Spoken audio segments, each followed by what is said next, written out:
Chennai திருவான்மியூரில் case சிலிண்டர்களை சட்டவிரோதமாக பதுக்கி வைத்து அதிக விலைக்கு விற்பனை செய்த தந்தை மகன் கைது செய்யப்பட்டுள்ளனர். விவரங்களோடு இணைகிறார் நம்முடைய செய்தியாளர் வினோத். விவரங்களை பதிவு செய்யுங்கள்.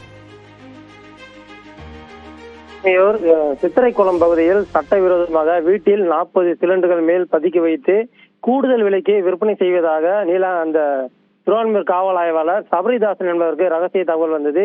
அதைத் தொடர்ந்து ஆய்வாளர் சபரிதாசன் தலைமையிலான காவல்துறையினர் குழுவினர் சம்பவத்துக்கு சென்று விசாரணை மேற்கொண்டதில் அந்த வீட்டில் சட்டவிரோதமாக சமையல் எரிவாயு 40 சிலிண்டர்கள் பதுக்கி வைத்திருப்பது தெரிய வந்தது. மேலும் சிலிண்டர் தட்டுப்பாடு கடந்த சில மாதங்களாக நிலவி வந்த இந்த நிலையில் வீட்டில் பதுக்கி வைத்து கூடுதல் விலைக்கு சட்டவிரோதமாக விற்பனை செய்து வந்ததும் தெரிய வந்த நிலையில் தந்தை மகன் இருவரையும் கைது செய்த திருவான்மியூர் காவல்துறையினர் இந்த இருவரையும் மீட்கப்பட்ட 40 சிலிண்டர்களையும் குடிமைப் பொருள் அதிகாரிகளிடம் ஒப்படைத்தனர். மேலும் 80 வயதான நீலமேகம் என்பவரும் அவருடைய மகன் 40 வயதான குமார் என்பவரும் இருவரும் சேர்ந்து வீட்டில் பதுக்கி வைத்து இந்த சட்டவிரோதமாக சிலிண்டர்களை கூடுதல் விலைக்கு விற்பனை செய்து வந்தது தெரிய வந்தது. அபிநயா, விரிவான விவரங்களுக்கு நன்றி வினோத்.